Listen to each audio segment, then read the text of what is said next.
Sir पहिल्यांदा आपलं नाव सांगा ना, आपण कुठं? माझं नाव अभिजित पाटील, मी या वरळी गुप्ता सोसायटीमध्ये राहिला आहे. सर ज्याच प्रकारे आपण एक अनोखं दहनच्या निमित्ताने 31ला आपण जे मेसेज संदेश स्वरूपी एक राजकीय भस्मासूर असं एक पुतळा बनवला आहे. नेमकं याबद्दल काय सांगायला आहे, ही कल्पना कशी? आज या वरळी गुप्तचर जी बिल्डिंग आहे, म्हणजे आज वर्षाला ज्या काय वाईट घटना घडतात त्याचं प्रतिबिंब आम्ही ते साकारतो. हा जो पुतळा आहे हा बॅडमॅनचा पुतळा आहे. म्हणजे वर्षाला जे काही वाईट घटना घडतात हा बॅडमॅन आहे आणि नवीन वर्षात अशा घटना घडू नये म्हणून या पुतळ्याचं रात्री 12 वाजता 31 डिसेंबरला आम्ही दहन करतो. आज ही संकल्पना म्हणजे आज निरनिराळी आम्ही म्हणजे कधी ड्रग्सवर करतो, करोनाचं आम्ही केलं, कसाबचं केलं, म्हणजे अशा विविध म्हणजे वर्षाला ज्या काही वाईट घटना घडतात त्याच्या घटनेच्या आधारावर आम्ही हा बॅडमॅन तयार करतो आणि रात्री 12 वाजता इथे आम्ही दहन करतो आणि नवीन वर्षामध्ये अशा घटना घडू नये म्हणून आम्ही प्रार्थना करतो. हे कधीपासून सुरुवात केली, नेमकी कशी झाली, कशी संकल्पना, किती वर्षापासून करत आहे? आता हे 31वे वर्ष आहे. म्हणजे 1993 सालापासून जेव्हा मुंबईत जेव्हा बॉम्बस्फोट झाला त्या बॉम्बस्फोट करणाऱ्या अतिरेक्यांचा आम्ही हा बॅडमॅन तयार केलेला. तेव्हा आमची चाळ होती, आता बिल्डिंग आहे. म्हणजे 25 वर्ष आमच्या बिल्डिंगला झालं. 1993ला बॉम्बस्फोट झाल्यानंतर आम्ही हा बॅडमॅन तयार केला. मग त्याच्यानंतर आमची प्रथा सुरू झाली हा जो बॅडमॅन करायची. यात आपण जिथे मेसेज देत आहे या मेसेज नेमके काय काय मेसेजेस आहेत ते थोडक्यात जरा सांगाल का? म्हणजे आता जे काय आता हे ज्या 1-1.5 वर्षापासून जे काय राजकारण चाललं आहे, जो लोकप्रतिनिधी जनता म्हणून लोकशाही म्हणून ज्यांना अधिकार आहे नागरिकांना मतदानाचा, तो मतदार लोकप्रतिनिधी निवडून देतो आणि तो लोकप्रतिनिधी आज ह्या पक्षात उद्या त्या पक्षात. त्यामुळे जो काही मतदारसंघ त्या मतदारसंघाच्या लोकांचा विकास होण्यापेक्षा त्याच्या राजकारणाकडे कल जास्ती असतो. त्यामुळे त्याचा विकास होत नाही लोकांचा. त्यामुळे लोकशाही कुठे चालली आहे म्हणून हा जो कन्सेप्ट आहे या ठिकाणी आम्ही केला. आणि आपण बघत असं मागे जे काही लोकांचे नागरिकांचे अभिप्राय आहे ते जे जाणारे येणारे नागरिक आहे त्यांनी जे अभिप्राय केले आहे त्यामुळे जो हा भस्मासूर आहे ह्याही आम्ही राजकीय भस्मासूर केला आहे की नवीन वर्षात असं घडू नये, लोकशाहीला कुठे तडा जाऊ नये, जे राजकारण आहे सुरळीत पद्धतीने सुरू राहावं म्हणून यावेळी आम्ही हा बॅडमॅनचा राजकीय भस्मासूर कन्सेप्ट केला आहे.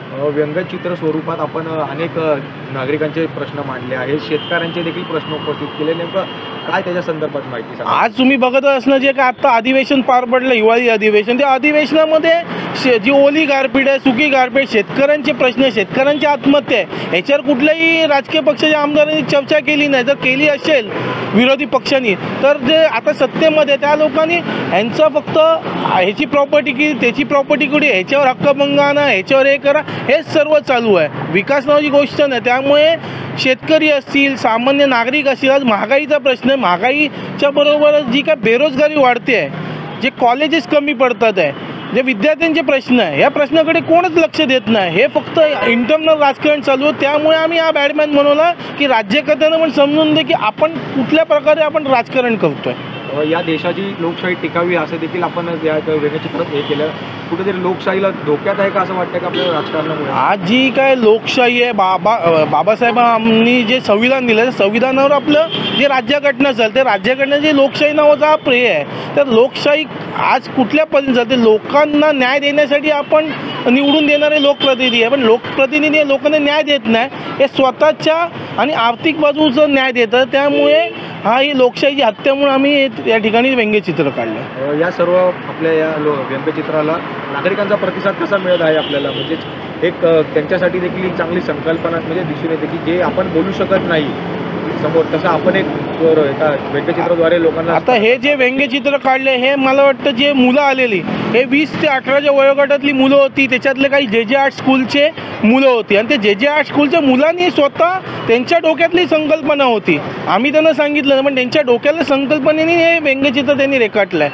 म्हणजे त्यांनी त्यांचा जो राग आहे राजकारणाच्या वेळी व्यंग्यचित्र मार्फत लोकांसमोर आणला आहे. सर शेवटचा प्रश्न करतो, या सर्व एक याच्यातून आपण एक लोकांना काय संधी देऊ इच्छिता की म्हणजे जसं की आपण लोकशाही वाचवण्याचा प्रयत्न करतो, लोकांना आव्हान काय करावं? नाही, लोक जे नागरिक आहे सुज्ञ आहे, शिकलेली मुलं आहे, त्यामुळे येणाऱ्या निवडणुकीमध्ये जनता तरुणांना तरुणींना सांगायला नको की आपण जे सोशल मीडिया असतील, माध्यम असेल, चॅनल असेल, याच्यावर आपण नेहमीच बघत असतो की तरुणांच्या बेरोजगारी कोण बोलत नाही, महागाईवर कोण बोलत नाही. त्यामुळे लोक येणाऱ्या लोकप्रतिनिधींना कुठल्या प्रकारे मतदान करेल किंवा नोटाला मतदान करेल हे नंतर आपल्याला कळेलच.